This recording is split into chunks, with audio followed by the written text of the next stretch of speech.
2025 দুর্গা পুজো ধুমধুমার কাণ্ড হতে চলেছে। একটা বড় ক্লাস হতে যাচ্ছে, রঘু ডাকাত ভার্সেস রক্তবীজ 2। Hello guys, I am Riya and welcome back to my channel. এখন কথা বলবো রক্তবীজ 2 কে নিয়ে। তো রক্তবীজ 2 এর অ্যানাউন্সমেন্ট কিন্তু গতকালই চলে এসেছে, 26শে জানুয়ারি প্রজাতন্ত্র দিবসের দিন।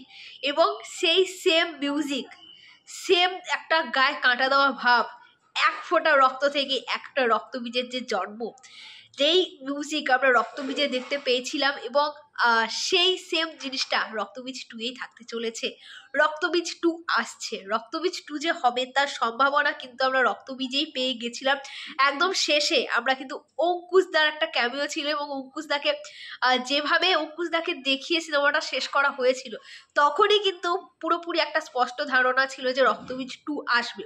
কিন্তু সেটা যে এত তাড়াতাড়ি চলে আসবে, 2025-এর দুর্গাপুজোতেই চলে আসবে, সেটা ভাবতে পারিনি। সেটা কিন্তু ফাইনালি অ্যানাউন্সমেন্ট হয়ে গেল একটা মোশন পোস্টারের দ্বারা।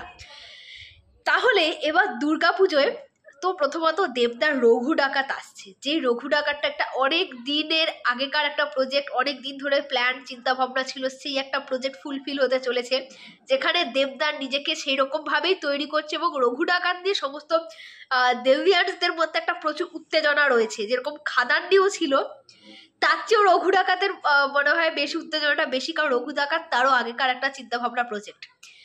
এবং রক্তবীজ 2, রক্তবীজেরও প্রচুর প্রচুর প্রচুর কিন্তু ফ্যান্স রয়েছে, মানে উইন্ডোজ প্রোডাকশনের, এবং তারা যে সিনেমাগুলো আনে রিসেন্ট, আমরা রক্তবীজ থেকেই বলি, রক্তবীজ যে ধরনের সিনেমা হয়েছে, সত্যি অনেক কিছু জানা যায়, অনেক কিছু বোঝা যায়।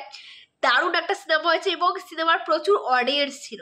এবং এবার যে এলো বহুরূপী, সে তো ব্লকবাস্টার হিট হয়েছে, দারুণ একটা সিনেমা, কোনো প্রশ্ন হবে না বহুরূপীকে নিয়ে। যেরকমভাবে বহুরূপীটা মানে শুরু থেকে শেষ হলো, আমেজিং আমেজিং। তো এবার রক্তবীজ 2 নিয়েও মানুষের মনের মধ্যে প্রচুর কিন্তু আশা রয়েছে।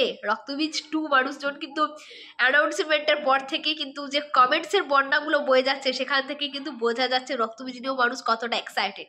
অপরদিকে রঘু ডাকাত, দেবদা রঘু ডাকাত, মানে দেবদা নামটাই একটা যথেষ্ট, তার উপর আবার সেটা যদি রঘু ডাকাতের মতো প্রজেক্ট হয়, যেটা এতদিন ধরে প্ল্যানিং প্রোগ্রামিং এর একটা প্রজেক্ট, তাহলে কি হতে চলেছে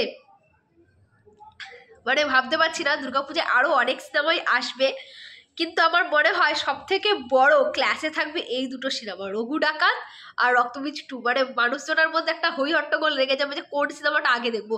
2023-এ আমার খুব মনে আছে, মানে দশম অবতার, রক্তবীজ, নাকি হচ্ছে বাঘা যতীন, এই একটা ব্যাপার ছিল। এবং কোয়েল মল্লিকেরও ছিল মিতিন মাসি, জঙ্গলে মিতিন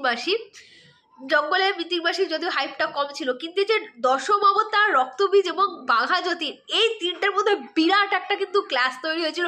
কে আগে কোন সিনেমাটা দেবে, আগে বাঘা যতীন নাকি আগে দশম অবতার, এই ব্যাপারটা আবার 2025-এ আসতে চলেছে দুর্গা পুজোয়। তোমরা নয়, আমি দুটো সিনেমারই ফ্যান। আমি রক্তবীজ 2 নিয়ে তো সেই রক্তবীজ থেকেই ওয়েট করে আছি কবে আসবে, এবং রঘু ডাকাত নিয়ে তো কিছু বলার নেই। যাই হোক, একটা দারুণ ব্যাপার চলে এসছে, এবং এর আপডেটস কন্টিনিউ আসতে থাকবে। রক্তবীজের আপডেট সঙ্গে রঘু ডাকাতের আপডেট। ভিডিওটা এখানেই শেষ করছি। ভালো লাগলে চ্যানেলটাকে সাবস্ক্রাইব করে দিয়ে পাশে থেকো। টাটা।